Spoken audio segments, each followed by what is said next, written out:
A'udzubillahi minasyaitonirrajim. Bismillahirrahmanirrahim. Teman-teman, di video ini saya ingin memberikan klarifikasi yang dimana harusnya saya lakukan sejak dari dulu, dari awal saya membuat konten. Saya membuat konten di YouTube itu sejak tahun 2018, itu di channel yang lain, bukan channel yang Harry Pras. Karena saya dulu punya beberapa channel untuk memberikan reaction terhadap dukun-dukun, klinik-klinik, beserta ilmu-ilmu laduni, dorong-dorongan, dan lain sebagainya. Saya dari dulu memang membahas itu. Dan saya memang pada dasarnya tidak percaya dengan kanuragan, tidak percaya dengan klinik, tidak takut terhadap sihir, dan tidak takut terhadap mistis-mistis yang ada di Indonesia. Karena saya menganggapnya hanya suatu khurafat yang bisa menggoyahkan akidah-akidah seorang muslim. Itu saya dulu. Tetapi ketika saya membahas itu, tidak ada yang nonton sama sekali. Ya, nggak ada. Akhirnya apa? Saya tetap fokus kepada kerjaan saya dulu, yaitu di dunia film. Saya menjadi salah satu kru dan melatih murid-murid saya di situ ya. Dan sekarang, kenapa saya ingin membuat klarifikasi? Dan klarifikasi ini memang sengaja saya buat, yaitu karena saya dituding sebagai seorang yang memecah belah. Saya akui memang memecah belah. Karena perintah untuk memecah belah ini memang ada di dalam Al-Quran. Di situ Allah Subhanahu wa Ta'ala memberikan pesan kepada kita untuk memecah dan membelah antara yang hak dengan yang batil. Di situ saya merasa bahwa memang saya memecah belah. Ya, memecah belah antara yang hak dengan yang batil. Dari tahun 2021, saya sudah memberikan tanggapan terhadap video-video mistis yang beredar di masyarakat. Terlebih orang-orang yang membuat konten hantu, membuat konten-konten settingan, baik itu dari Kiprana Lewu, terus siapa yang indigo itu, yang indigo yang ini, ya saya membahas itu dari dulu, membahas indera keenam, membahas ramal-meramal, membahas hal-hal yang berbau klinik-klinik seperti itu, dan itu semuanya khurafat teman-teman. Saya memecah belah dari hal itu. Jadi saya memberikan edukasi di video ini untuk memecah orang-orang yang mencampurkan antara yang hak dengan yang batil. Allahu Akbar, dorong-dorongan. Sallu ala Nabi, dorong-dorongan. Sampai gak tahu itu terpental-pental, muntah-muntah darah. Tidak ada itu teman-teman. Itu saya pecah itu. Kalian yang mau percaya, silahkan lakukan itu. Sering saya ucapkan di video itu, kalau kalian ingin membuat konten seperti itu, buatlah. Silahkan, buat yang keren. Pakai CGI kalau perlu. Tapi ingat, jangan bawa-bawa agama Islam. Tidak perlu Allahu Akbar, orang mental-mental keluar darah. Kalau hal itu benar-benar terjadi, bisa dan ada ilmunya, Rasulullah SAW beserta para sahabat tinggal berbaris perang, Allahu Akbar. Betapa terjungkal-jungkal orang-orang kafir itu. Tetapi itu tidak dilakukan oleh Rasulullah SAW. Karena apa? Itu hanya ilmu haluisme yang diajarkan oleh para dubol, para dukun. Disitulah kenapa saya benci terhadap dukun-dukun. Itu yang pertama. Terus yang kedua, saya tidak suka terhadap penista agama. Dan itu saya sudah pecah. Ya, itu saya sudah memecah belah tuh. Dari pertama saya membahas orang yang bernama Joseph Paul Zhang. Ya, kalau kalian tahu Joseph Paul Zhang itu sudah 2 tahun yang lalu atau 3 tahun yang lalu saya bahas ketika dia mengaku Nabi ke-26. Terlebih dari peramal-peramal, orang-orang, dukun-dukun yang melakukan praktek-praktek penipuan. Dan ini terjadi di mana? Tidak ada saya jumpai, sebelum saya kenal manhaj salafi ini, orang-orang yang dituduh wahabi ini, saya tidak tahu teman-teman, bahwa orang-orang dukun-dukun ini, dobol-dobol ini, berasal dari mana mereka. Ternyata mereka bukan berasal dari Muhammadiyah, tidak berasal dari salafi, atau yang kalian tuduh-tuduh wahabi itu. Tetapi rata-rata mereka mengaku sebagai ahlus sunnah wal jamaah. Mereka mengaku sebagai aswaja, seperti yang digaung-gaungkan Samsudin, Ningsih Tinampi, dan lain sebagainya itu. Tidak ada yang berasal dari salafi. Karena orang-orang salafi dan Muhammadiyah, sama-sama mereka memiliki faham yang sama untuk memberantas penyakit TBC, yaitu takhayul, bid'ah, dan khurafat. Ini Muhammadiyah. Hal-hal yang disebutkan oleh Muhammadiyah ini baru digempur oleh orang-orang salafi. Sehingga apa? Karena dia sudah dari dulu memberikan penjelasan mengenai hal ini dan tidak segencar orang-orang salafi. Akhirnya apa? Ya Muhammadiyah dengan NU berjalan beriringan. Tetapi ketika hadir salafi atau wahabi ini, mereka sangat gencar mendakwahkan tauhid, memurnikan tauhid.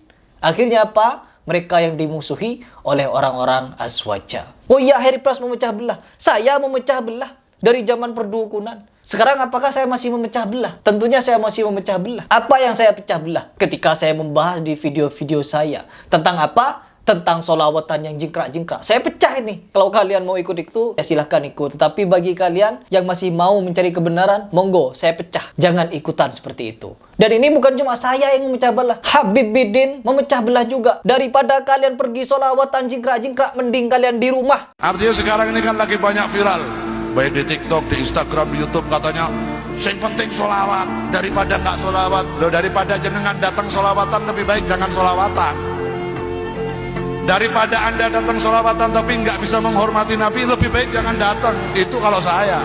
Jelas itu kalimat pecah belah. Memecah antara yang hak dengan yang batil. Kalau majelis-majelis seperti ini, jejingkrakan, jejogetan, bersolawat, apakah saya salah untuk memecah belah? Ini mencampurkan antara yang hak dan yang batil. Mari kita pecah yang hak-hak, yang batil-batil. Kalau kalian ingin joget, jejingkrakan, pergilah ke konser dangdut, pergilah ke konser musik, dan lain sebagainya. Jangan campur aduk dengan syariat. Jangan campur aduk dengan solawat. Yang dimana solawat itu, innallahu wa malaikatahu yusalluna ala nabi. Allah dan malaikat juga bersolawat kepada Nabi Muhammad. Dan kalian bersolawat kepada Nabi dengan cara jingkrakan. Pantas itu untuk dipecah, dibelah, tidak boleh disatukan antara yang hak dengan yang batil. Tidak ada yang namanya hak dan batil disatukan. Rasulullah SAW ketika melihat umat-umat jahiliyah, umat-umat yang rusak, zina bebas dan lain sebagainya, Rasulullah SAW masuk ke situ, tidak berzina, tidak judi. Ketika ada penjudi di depan Rasulullah, ketika ada orang yang minum khamr, mabuk-mabukan depan Rasulullah, Rasulullah tidak ikut mabuk. Ada orang yang joget-joget, ya, jejingkrakan di depan Rasulullah, Rasulullah tidak ikut jingkrak. Begitu. Ya Allah.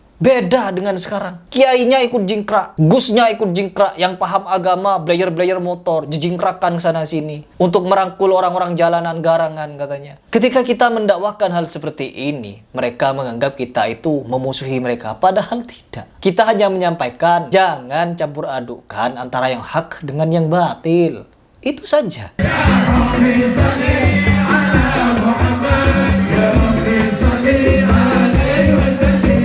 Kalau kalian mau jingkrakan, contohnya seperti Gus Igdam itu. Ketika mereka ingin melakukan pengajian, ngundang artis-artis. Ya sudah, nyanyi di situ. Nyanyi-nyanyi lagu-lagu cinta, lagu-lagu rungkat, dan lain sebagainya. Denny Caknan nyanyi konser. Ya sudah, itu kan konser. Silahkanlah joget. Tapi jangan campur dengan solawatan. Ketika kalian bersolawat, duduk. Ya, kalau kalian masih mencintai musik, masih suka jejingkrakannya, sudah silahkan. Semua ini akan dipertanggungjawabkan di hadapan Allah. Saya pribadi siapa? Saya bukan siapa-siapa. Saya hanya pemecah belah antara yang hak dengan yang batil. Entah itu penista agama, entah itu penyeleweng syariat, ya, aliran-aliran sesat. Bahkan Weldo, ketika saya membahas Weldo, saya dituduh nyinyir. Itu bukan saya nyinyirin, tetapi saya luruskan. Takut ada orang yang ikut pemahaman Weldo. Bahkan sampai-sampai saya menghubungi tim Cak Nun untuk berdialog bertiga. Karena apa? Cak Nun menganggap Weldo itu bertauhid. Akhirnya apa? Saya menghubungi, saya email, saya WA. Agar apa? Agar saya bisa bertemu dengan Weldo dan juga Cak Nun. Duduk bertiga, membahas kemana arah tauhidnya Weldo. Sekalian saya paparkan video-video pernyataan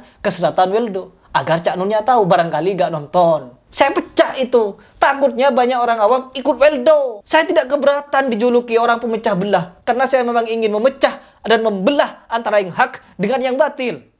Saya kadang miris ya melihat negeri ini mayoritas muslim, tapi muslimnya seperti ini. Mayoritas muslim tapi lemah. Ada aliran sesat, banyak yang pengikutnya. Panji Gumilang ratusan ribu yang ikut. Kiai Saiful Karim sesat menyesatkan, banyak yang ikut. Weldo banyak juga yang ikut. Banyak aliran sesat. Bahkan orang-orang Syiah pun yang bertakiah kepada Sunni, meskipun kita bongkar kedoknya, masih aja ada yang ikut. Orang Syiah yang jelas-jelas Syiah, rekam jejak digitalnya ada, ya, backgroundnya jelas diakui bangil. Kita bongkar faktanya, masih ada yang ikut dan banyak yang ngebela. Ya, saya memecah belah antara yang Syiah dengan Sunni karena tidak akan mungkin Syiah dan Sunni bersatu. Mereka melaknat Abu Bakar, Umar, Utsman, Aisyah, dan seluruh sahabat. Sahabat Muhajirin dan Ansor semuanya kafir. Bagaimana kita bisa bersatu dengan mereka sedangkan mereka mengkafirkan kita semua? Dan sampai sekarang masih ada yang membela. Mungkin ini adalah sesuatu yang tantangan ya. Tantangan berdakwah, tantangan menyampaikan yang hak dengan yang batil. Dan suatu yang perlu kalian ketahui, di sini saya tidak berfatwa dengan saya seorang. Ketika saya membahas bid'ah tahlilan, bukan saya yang membid'ahkan. Saya mengutip pendapat para ulama. Jadi mungkin itu saja yang ingin saya klarifikasi di video ini. Saya memang pemecah belah antara yang hak dengan yang batil. Saya Harry Pras, apabila di video ini ada yang salah, menyinggung dan keliru, itu murni dari kekhilafan dan kebodohan saya. Tetapi apabila dia benar itu dari Allah Subhanahu wa taala. Salam.